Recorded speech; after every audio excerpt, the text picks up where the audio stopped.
Welcome to everyone. It's even later today than the previous time, but last time I had to suffer through Dr. McKay's revolutionary feminism or radical feminism. Today it's a joyous day because we're talking about the work of Dr. van Heerden, Ade van Heerden. I think she's a South African. So she's like me, or like she's one of us. No, I don't mean this in a nationalist way. She's a lover of reason and reality. She cares for that. And so do I, and so do I, hopefully you. So she's one of us in that sense. Welcome. And I appreciate your participation. I know it can get rough on the practical sessions, and this is a practical session today. For the people, the eSurf community out there, welcome. My name is Philip, and I present this Reflective Dialectic lectures and practicals. And today is a practical session. As I mentioned previously, the purpose of a reflective dialectic lectures are to make all of us more informed and efficient communicators when we critique issues around identity politics. And the practical sessions is like a training session for that. We use an open source like YouTube to find material so that everybody can have access to it. And today we're doing Dr. Ade van Heerden, as I've said. And she did a TED talk in 2020. And I hope you've all looked at that. Now, she's very rational, very reasonable, as I've said before. And she starts also by defining things. What is it in essence, this feminism? She's talking about feminism in general. And she says feminism is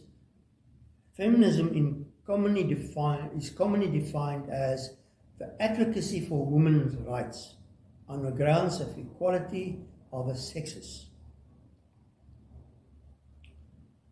On the grounds of equality of the sexes. Now, I'm really surprised, in a good way, that she's using this word sexist, because feminists normally do not use that word. They use gender, because sexist is like a biological thing, and that's just unreal. It doesn't exist. So I'm pleasantly surprised, and I'm glad she's using the biological word and not the traditional emotionally created genders. But she's also defining mental health, and she defined it commonly as a person's condition in relation to a psychological and emotional state. Now, here I disagree with her a little, because I think emotions is already included in the psychological state. But I have to have a critique, and she's very difficult to have a negative critique about. So I'm using this opportunity. Right. Then she tells us about the history of feminism. So she follows this general rule of getting her audience, giving them a context to her topic. And she's got 4 movements. The first feminist movement is identified by the 1848 Seneca Falls Convention in New York City, organized by the suffrage movement.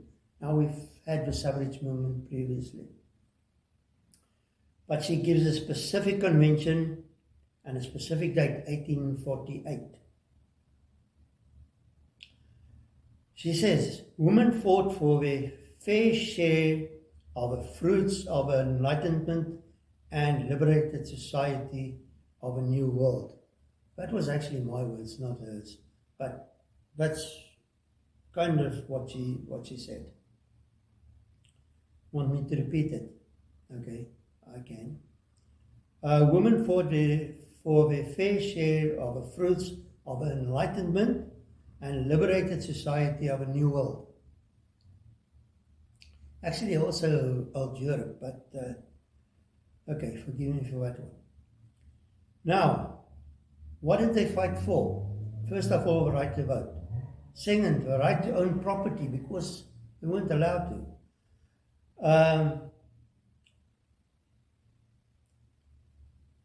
I also know they wanted the right for divorce, but she's not mentioning it. But what she's mentioning is they also voiced the need to abolish slavery. Now, I'm not sure. I know it was a hot topic at the time, but she's a rational person, so I think it's true. And she also informs us that the USA, it was women's right, voters' right, were granted in 1920. It was 1902 for Australia, if I remember correctly. Right. Then there was this movement was actually very, very successful because they got what they wanted. They can divorce, they can own property. And the slaves were freed around about 1860 in the years. Right. The second feminist movement was during the 1960s. Remember I said I was a young man at the time. Dr. van Heerden stated, she wasn't born at the time, stated that women then fought for the approval of a birth control pill by the FDA. That's in America. And for abortion within limits, as well as for anti-sex discrimination laws. Anti-sex discrimination laws was equal work for equal pay, one of them. Abortion within limits, like for rape, if a child is going to be, there's something wrong with a fetus and the child will be born dead, then abortion was granted. So there's strict rules in place for abortion. I know if you listen to the presidential arguments of Republicans in America today, I'm sorry, you may agree with them. I just think they're outright crazy. I do think they're a bunch of mad people. That's what I do. You can hate me for it, I don't mind. If you're mad, you're mad. Now, my guess is the second movement coincided with the Youth for Peace movement, rebelling against order and establishment of a time. It was a time of Vietnam, the Vietnam War, time of hippies, time of peace, and marijuana. Yeah, as I mentioned, I was a young man at the time. Now, Volkswagen Combis. However, Dr. van Heerden clearly stated that these two feminist movements achieved results. They went for it, they stayed rational and reasonable, and they got what they wanted. It took them a long time. Well, it took them something like 70 years, but they got results. Now, Dr. van Heerden stated that there was a third feminist movement, but she didn't give us any time period, so I must just assume it was around about the civil rights movement during the 70s, and that feminists at the time applied low-intensity pressure, but they continued to fight for reproductive rights and pleasure, for equal pay and equal work, and against sexual discrimination. So still the equal pay for equal work. I still think they haven't got it yet. I think it's still around about a 15% pay gap in many businesses. I think. I'm not sure. I don't have statistics with me. Right. And against sexual harassment. I think that's an important one. Sexual harassment in the workplace. Remember, radical feminist was about the patriarchs beating up the women within the families? But there's sexual harassment in the workplace. And I can do you favors if you do me favors. And that's bad. Right. Now,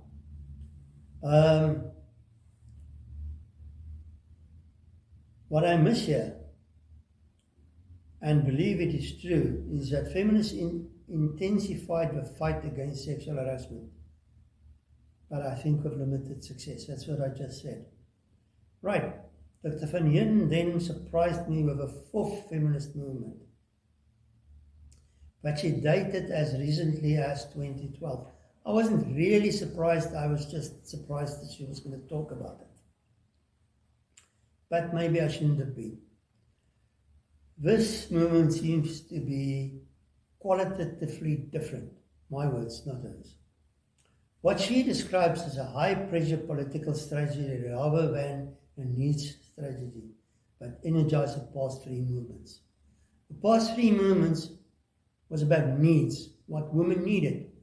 It was a fruit of a liberation, of enlightenment, of modern society, and they wanted to take, so they wanted to share equally, not to take. They wanted to share. The radicals take. Now, what they don't burn, they take.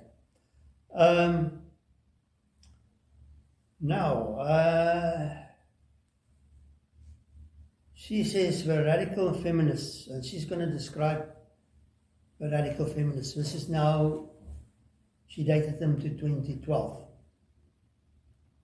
By 2012, I was already a pensioner, an old man. Right. This radical feminist, she says, is mainly an initiative led by celebrities and social media warriors. But Dr. van Heerden did not include academics in the humanities and legal studies. But I think that it's also important to include them, because they drive it just as hard. Now these celebrities are actors. They can impersonate other people. They live in a different reality. They create reality as they go on. So it's not surprising that the radical movement lives in an alternative reality created by the mind, by the imagination. Whatever you can think of, that goes. Now, Dr. van Heerden said that these radical feminists in 2012 used music and other forms of art to encourage women to express anger towards men. And there's a mistake here which I just want to correct. If you don't mind, if I don't do it now, it's not going to happen. They used music and other forms of art to encourage women to express anger towards men. They told women, well, victims of patriarchy, we've already had that with Dr. McKay, so we don't even have to question it. What did they also do? They are now fighting for all minority groups, and we are against racism, classism, and for the LGBTQIA community. There's a plus as well. So we're not And remember, Dr. McKay said they were building bridges to the other radical communities. And now Dr. van Heerden says exactly that's what they do. They can make more money this way if they don't specialize. And they don't have to specialize because the information, they make it up as they go along. They don't need to learn anything. And what Dr. van Heerden says about the radical feminists is they are selling myths about who women are and what their role in society is, and ignore the negative psychological and mental impact. She says there's a psychological and a medical impact, negative one, on women because of these myths that the radicals tell, their stories. Right, so what is my critique here? What is included under intersectionality, even by the very rational Dr. van Heerden, excludes disability, which I think should be prominent. You'll never hear the word disability when you're talking to the radicals because there's no money in it. There's no political power. There's no social power.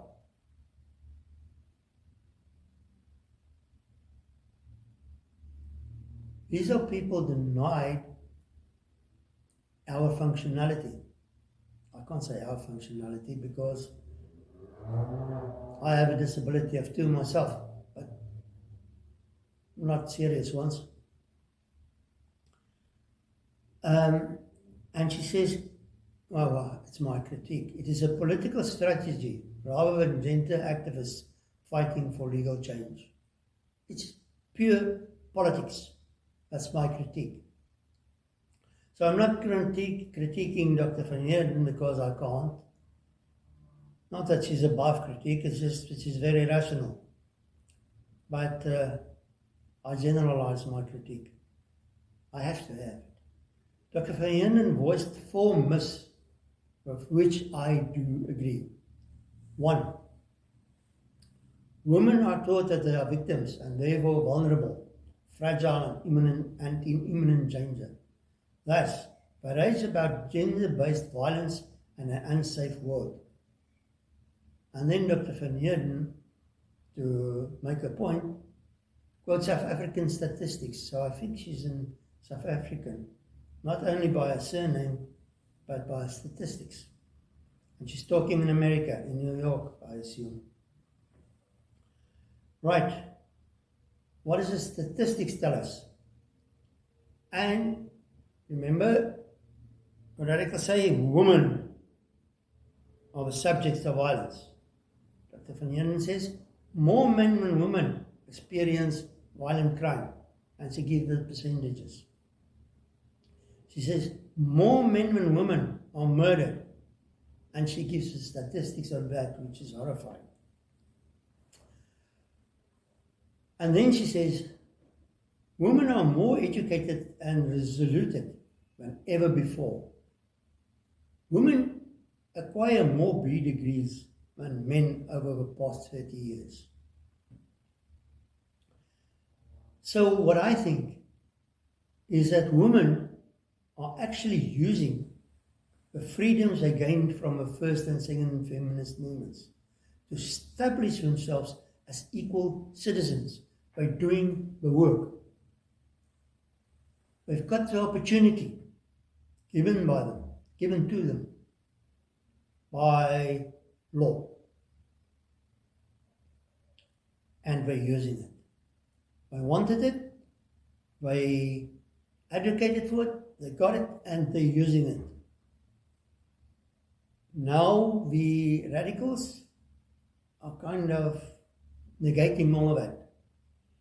Right, what does she say, Dr. van Heerden? The patriarch argument is an injustice because it projects women as weak and dependent. I agree. I can't have critique on that. She's critiquing it for me. The victim mentality mindset is a slippery slope because eventually they start to put themselves down in order to remain victims. And this is exactly what the radicals are doing. They want to remain victims because they get sympathy and money. What more do you want? Now, myth 2, according to Dr. Van Heerden. Women are taught that sexual promiscuity is the only way to express control over your body. Well, in my critique, this makes no sense to me on a logical level, but with my maleness that pierced to the marrow of my bones, this is a story I would want women to believe for my benefit, not theirs. Okay? And I'm not a radical. So why are radicals doing this? The radical feminists. Are they actually aiding men and they don't know it? In the sexual harassment thing which I spoke about? Right. According to Dr. Van Heerden, promiscuity is detrimental to women because studies show that people engaging in casual sex reported lower self-esteem and life satisfaction and happiness, to the extent that it's the same as a clinical case. What she didn't tell us whether this was causation or correlation. That makes a big difference. I would doubt it's causation. I think it would be correlation. Then she continues, and she talks about the free the nipple movement. Free the nipple movement. Neither sexually liberated women nor made them stronger women. Because I said, by bearing your breasts, you can become a stronger woman. She says, instead, this hypersexualized movement caused women to judge themselves as inadequate and change their bodies to fit the story of a movement. They went for this breast implants, making their breasts bigger so that they look more, in their minds, not in my mind, attractive to men. Well, as my wife would know, I'm exactly the opposite. So, now you know a lot about me. Women need to be empowered. This is myth 3, according to Dr. Van Heerden. Women need to be empowered. That's what you hear all the time. The true picture is, according to her, that power is neither good nor bad. That the movement for empowering women automatically disempower women because it teaches them that in order to pursue their dreams and goals, they have to wait for a handout from men. They can't just go out and do something. We must give it to them once they've plead. Didn't the first and second movements did that already? Aren't they using it to empower themselves? But you will hear this empowerment all the time. It's a way of making money. I think the argument is that men as patriarchs should not be expected to empower women, because women should not grant them that power. You are actually granting me that power if you are waiting for me to empower you. You're pleading with me. You've just empowered me. So, I don't know. And she agrees with me, or I agree with her actually. Once women are liberated to be equal before the law, then they must take that opportunity and empower themselves. I agree. But women, she says that the radicals say, but women are equally good leaders, if not better, because they manage very successfully businesses. This is actually what the critique of Dr. Van Heerden. She says that you don't need to empower them, they are already empowered. This is partly because women learn more towards a dynamic, or lean more towards a dynamic of empathy. They listen, they encourage teamwork, they inspire people to best versions of themselves. And then she says something about, but unfortunately only 7% of them are directors of companies or something like that, CEOs. I think that Dr. Van Heerden is playing at what Dr. Van Heerden is playing at is that radical feminists give men the opportunity to keep women down by letting them fight for power they don't even need. And they won't get from men because it's not in the power of men in the first place. We don't have that power to grant you empowerment, except if you give it to us. Now Dr. Van Heerden goes ahead and she counters this radical myths. Right, what does she say? To stop fighting for equity and equality of outcomes and focus on equality of opportunities. That's what feminism should do. That's what the radical feminists don't do. What else should they do? To teach young women to not fight men for their power, but to realize their power from within themselves, because they can achieve their goals with hard, dedicated work, and this was already proven by more women B degrees than men for 30 years already. What else should feminists do? To tell women they are valid and need not be sexually in to be woke, and be woke in order to be valid. What else? To show women, to show self-belief and demand respect for bodies, and to not put themselves in sexual situations with which they are uncomfortable. Another thing, to tell women to cherish their bodies. This I agree with, but I will add a caution. I've heard this argument before within purity rules against sex and tattoos, sex outside marriage and tattoos, and that's just one extreme triggering and opposing extreme. And remember I told you that the Chinese has got this saying, if you go to one extreme, you will trigger another. So, to end, although Dr. Van Heerden spoke to feminism, I think her arguments are also valid for our next critique on sexual preferences and performance. Next time, we'll do the LGBTQIAI plus thing, and it may even be more heated than what we're going to have after this break.